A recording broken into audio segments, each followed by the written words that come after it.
കൊട്ടാരക്കര താലൂക്ക് ആശുപത്രിയിൽ house സർജനായിരുന്ന doctor വന്ദനാദാസിനെ കൊലപ്പെടുത്തിയ case CBI അന്വേഷിക്കണമെന്നാവശ്യപ്പെട്ട് മാതാപിതാക്കൾ സമർപ്പിച്ചിരിക്കുന്ന ഹർജി ബഹുമാനപ്പെട്ട മുഖ്യമന്ത്രിയുടെ പരിഗണനയ്ക്ക് വേണ്ടി സമർപ്പിക്കാം. ഇക്കാര്യത്തിൽ ഹൈക്കോടതിയിൽ പരാതി സമർപ്പിക്കുകയും മാതാപിതാക്കളായ കോട്ടയം ജില്ലയിൽ കടുത്തുരുത്തി നിയോജക മണ്ഡലത്തിലെ നമ്പിച്ചിറക്കാലായിൽ ശ്രീ മോഹൻദാസിൻ്റെയും വസന്തകുമാരിയുടെയും ഏക മകളാണ് കൊല്ലപ്പെട്ട വന്ദനാദാസ്. കേരളത്തിൻ്റെ മനസ്സാക്ഷിയെ ഞെട്ടിച്ച നമ്മയെല്ലാം വേദനയിലാഴ്ത്തിയ, കേരളം ഒരുപോലെ, ലോകം മുഴുവൻ ഒരുപോലെ കണ്ണീരൊഴുക്കിയ ഈ നിർഭാഗ്യകരമായ കൊലപാതകത്തിൽ അതിനാസ്പദമായ കാര്യങ്ങൾ പുറത്തു കൊണ്ടുവരുന്നതിന് വേണ്ടി സത്യസന്ധമായ ഒരു അന്വേഷണം CBIയുടെ നേതൃത്വത്തിൽ നടക്കണം എന്നുള്ളതാണ് ആ കുടുംബം ആഗ്രഹിക്കുന്നതും ഇന്ന് പൊതുസമൂഹം ആഗ്രഹിക്കുന്നതും. നമ്മുടെ സംസ്ഥാനത്ത് ഇത്തരത്തിലുള്ള നിഷ്ഠൂരമായ കൊലപാതകങ്ങൾ ആവർത്തിക്കപ്പെടാതിരിക്കാൻ കർശനമായി ഇതിലെ കുറ്റവാളികൾ ശിക്ഷിക്കപ്പെടാൻ കഴിയുന്ന സാഹചര്യം ഉറപ്പുവരുത്തേണ്ടതുണ്ട്. അതിന് ഗവൺമെൻറ്റിൻ്റെ ഭാഗത്തു നിന്നുള്ള എല്ലാ സഹകരണവും അഭ്യർത്ഥിക്കുകയാണ്. ഇവിടെ നിർഭാഗ്യവശാൽ ഈ ഹൈക്കോടതിയുടെ പരിഗണനയിൽ ഈ വിഷയം വന്നപ്പോൾ സർക്കാർ വക്കീൽ എടുത്ത നിലപാട് ഇത് CBIക്ക് വിടേണ്ടതില്ല എന്നുള്ളതാണ്. അതേ തുടർന്ന് കോടതി രൂക്ഷമായ വിമർശനങ്ങൾ നടത്തുവാനിടയായ സാഹചര്യങ്ങൾ ഗവൺമെൻറ്റിൻ്റെ ശ്രദ്ധയിലുണ്ടെന്ന് ഞാൻ കരുതുകയാണ്. ബഹുമാനപ്പെട്ട ഹൈക്കോടതിയുടെ ഈ ഹർജി തള്ളിയതിനു ശേഷം ഡോക്ടർ വന്ദനാദാസിൻ്റെ പിതാവ് മോഹൻദാസ് നടത്തിയ പരസ്യ പ്രതികരണത്തിൽ അദ്ദേഹം ചൂണ്ടിക്കാണിച്ചിട്ടുള്ള ചില വിഷയങ്ങൾ ഗവൺമെൻറ് ശ്രദ്ധയിൽപ്പെടുത്തുകയാണ്. സർക്കാരും പോലീസും ഇക്കാര്യത്തിൽ ഗൂഢാലോചന നടത്തി എന്ന് അദ്ദേഹം ആരോപിക്കുന്നു. സർക്കാരിനും പോലീസിനും എന്തോ ഒളിച്ചുവെക്കാനും മറയ്ക്കാനുമുണ്ട്. ഇതുമൂലമാണ് സർക്കാർ CBI അന്വേഷണത്തെ എതിർക്കുന്നത് എന്ന് പിതാവ് മോഹൻദാസ് പറയുന്നു. ഡോക്ടർ വന്ദനാദാസ് 2023 കൊട്ടാരക്കര താലൂക്ക് ആശുപത്രിയിൽ കുത്തേറ്റ് മരിച്ചത് നേരിട്ട് കണ്ടിട്ടും പോലീസ് പ്രതിയെ കീഴടക്കിയില്ലെന്നും വന്ദന ആവശ്യപ്പെട്ടിട്ട് പോലും പെട്ടെന്ന് വേണ്ട ചികിത്സ നൽകിയില്ലെന്നും പിതാവ് മോഹൻദാസ് പരാതിയിൽ പറയുന്നു. സമീപത്തെ ആശുപത്രിയിൽ എത്തിക്കാതെ തിരുവനന്തപുരത്തെ സ്വകാര്യ ആശുപത്രിയിൽ കൊണ്ടുപോകാൻ എന്തിനാണ് ഇങ്ങനെ തയ്യാറായത് എന്ന് അദ്ദേഹം ആവശ്യപ്പെട്ടു. ഇതിനിടയ്ക്കുള്ള ആശുപത്രിയിൽ കയറാതിരുന്നത് സംശയത്തിനും ദുരൂഹതയ്ക്ക് ഇടവരുത്തിയിരിക്കുകയാണ്. പോലീസിന്റെ ഭീഷണി മൂലമാണ് മകളുടെ കൂട്ടുകാരികളും സഹപ്രവർത്തകരും മൊഴി മാറ്റി പറയാനിടയായതെന്നും അദ്ദേഹം പരാതിപ്പെടുന്നു. തൻ്റെ മകൾക്ക് 4 മണിക്കൂർ ചികിത്സ നിഷേധിച്ചതും ഇക്കാര്യത്തിലുണ്ടായിരിക്കുന്ന ദുരൂഹത നീക്കം ചെയ്യാൻ കഴിയാത്തതും ഈ കേസ് അന്വേഷണം CBIക്ക് വിടണം എന്നാവശ്യപ്പെടാൻ ഇടയാക്കുന്നു എന്നാണ് അദ്ദേഹം പരാതിയിൽ ചൂണ്ടിക്കാണിച്ചിട്ടുള്ളത്. ഇതിൻ്റെ കേസിൻ്റെ തുടക്കം മുതൽ ദുരൂഹതകൾ നിലനിൽക്കുകയാണ്. ഇവിടെ ഈ മുറി പൂട്ടിയിട്ടതിനെ കുറിച്ച് പോലീസ് ചോദിക്കുന്നുണ്ട്. അപ്പോൾ മുറി പൂട്ടിയിട്ടിരിക്കുന്ന പ്രതി രക്ഷപ്പെടാതിരിക്കാനാണെന്ന് പോലീസ് പറയുകയാണ്. ഇതൊക്കെ വളരെ വിചിത്രമായ വിശദീകരണങ്ങളാണ് പോലീസിൻ്റെ ഭാഗത്തു നിന്ന് ഉണ്ടായിട്ടുള്ളത്. പോലീസ് എൻ്റെ നിലപാടിൽ സംശയിക്കുന്നു എന്ന് പറയുമ്പോൾ കോടതി തന്നെ ചോദിക്കുന്നുണ്ട്. പോലീസ് അറസ്റ്റ് ചെയ്ത് ഹാജരാക്കുന്ന ഈ ഒരു സാഹചര്യത്തിൽ ഇവിടെ ചോദിക്കുന്നൊരു കാര്യം, കയ്യിൽ തോക്കില്ലായിരുന്നോ എന്ന് കോടതി പോലീസിനോട് ചോദിക്കുകയാണ്. നിങ്ങൾ എന്താണ് കൈയും കെട്ടി നോക്കി നിന്നത്, എന്തുകൊണ്ട് ആക്ട് ചെയ്തില്ല എന്ന് ചോദിക്കുമ്പോൾ പോലീസിന് ഉത്തരയില്ല. ഇവിടെ പോലീസ് അറസ്റ്റ് ചെയ്ത് ഹാജരാക്കുന്ന പ്രതി മജിസ്ട്രേറ്റിനെ ആക്രമിച്ചാൽ എന്ത് ചെയ്യും എന്ന് കോടതിയിൽ പൊതുചർച്ചയ്ക്ക് വരാനിടയായി എന്ന് പറഞ്ഞ പോലെയാണ് ഇവിടെ സംഭവിച്ചിരിക്കുന്നത്. ഒരു ഡോക്ടർ ഒരു സത്യത്തിൽ ഡ്യൂട്ടിയിൽ ഉണ്ടായിരുന്നതല്ല. ഡോക്ടറാകാൻ ആഗ്രഹിച്ചുകൊണ്ട് മാത്രം ഡോക്ടർ വന്ദനയ്ക്ക് ജീവൻ നഷ്ടപ്പെട്ടു. ഡോക്ടറായി മറ്റുള്ളവരെ ചികിത്സിക്കാൻ വേണ്ടി അധിക സമയം ജോലി ചെയ്തതാണ്. സഹോദരിയെ നഷ്ടപ്പെട്ടു എന്ന് പറയുന്നത് കേരളത്തിൽ ഏറ്റവും കൂടുതൽ നമ്മുടെ മനസ്സാക്ഷിയെ വേദനിപ്പിച്ച സംഭവമാണ്. ബഹുമാനപ്പെട്ട മുഖ്യമന്ത്രിയോട് അങ്ങും ഈ വിഷയത്തിൽ ആദ്യം മുതൽ തന്നെ ഇടപെട്ടതാണ്. ബഹുമാനപ്പെട്ട മുഖ്യമന്ത്രിയോട് എനിക്ക് വിനീതമായി ഗവൺമെന്റിനോടും അഭ്യർത്ഥിക്കാനുള്ളത്, ഇക്കാര്യത്തിൽ പോലീസിന്റെ ഭാഗത്തു നിന്നുണ്ടായ ഈ നിരുത്തരവാദപരമായ സമീപനവും ഇതിലെന്തൊക്കെയോ കള്ളക്കളികൾ നടന്നതായി പറയപ്പെടുന്ന വിഷയങ്ങളും പരിശോധിക്കേണ്ടതായിട്ടുണ്ട്.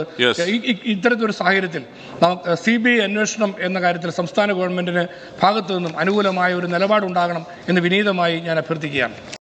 +2 ഡിഗ്രി കഴിഞ്ഞവർക്ക് വേൾഡ്സ് ഫസ്റ്റ് AR/VR ക്ലാസ് റൂമിലൂടെ സ്മാർട്ട് ഫോൺ എഞ്ചിനീയർ ആവാം. കൂടുതൽ അറിയാൻ വിളിക്കൂ ബ്രിഡ്കോ ആൻഡ് ബ്രിഡ്കോ.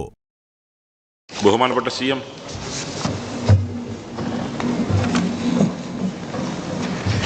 ബഹുമാനായ അംഗം ഉന്നയിച്ച കാര്യങ്ങൾ കേരളത്തിൻ്റെ പൊതുസമൂഹത്തിന് നല്ലതുപോലെ ധാരണയുള്ളൊരു കാര്യമാണ്.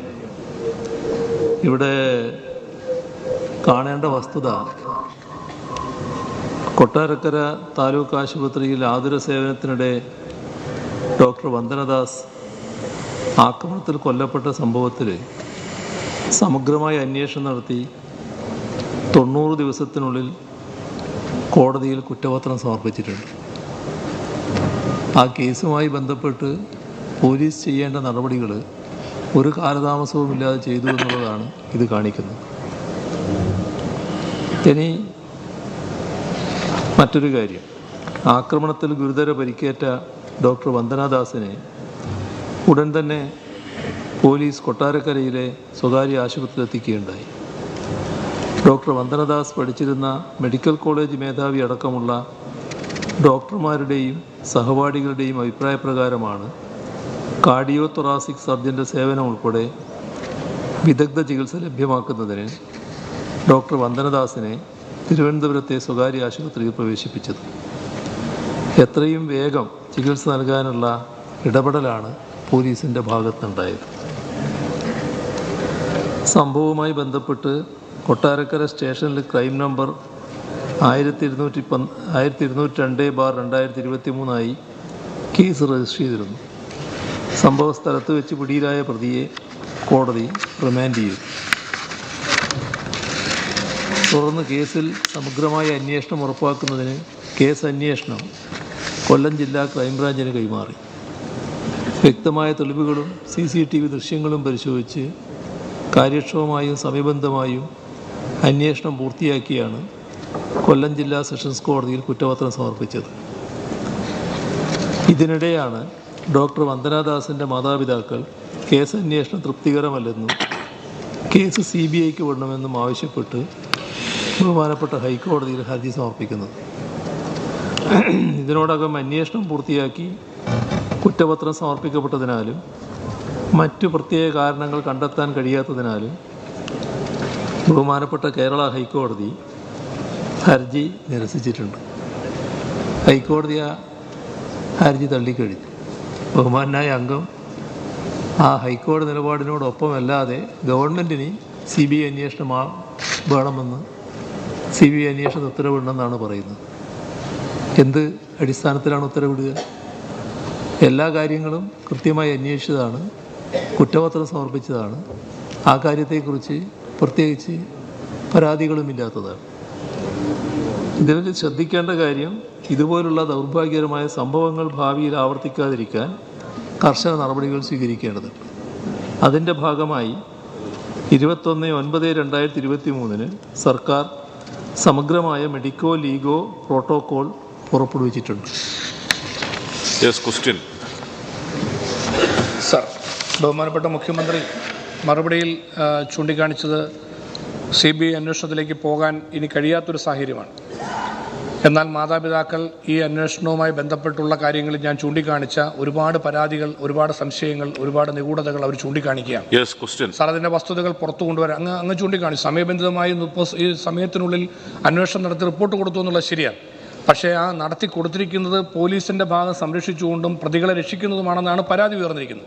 സർ, ഈ ഒരു സാഹചര്യത്തിൽ CBIക്ക് വിടാൻ കഴിയില്ലെങ്കിൽ സംസ്ഥാന ഗവൺമെൻറ് തന്നെ ആഭ്യന്തര വകുപ്പിൻ്റെ കീഴിൽ ഏതെങ്കിലും സ്പെഷ്യൽ സ്ക്വാഡിനെ വെച്ച്, സ്പെഷ്യൽ ഏജൻസിയെ വെച്ച് ഈ വിഷയം, ഇപ്പോൾ ഈ ഉന്നയിക്കപ്പെട്ട പരാതികളെക്കുറിച്ച് അതിന് നിജസ്ഥിതി പുറത്തു കൊണ്ടുവരാൻ കഴിയുന്ന വിധത്തിൽ പരിശോധിക്കുന്നതിനുള്ള ഒരു നടപടി സ്വീകരിക്കുമോ എന്നുള്ളതാണ് എനിക്ക് ചോദിക്കാനുള്ളത്.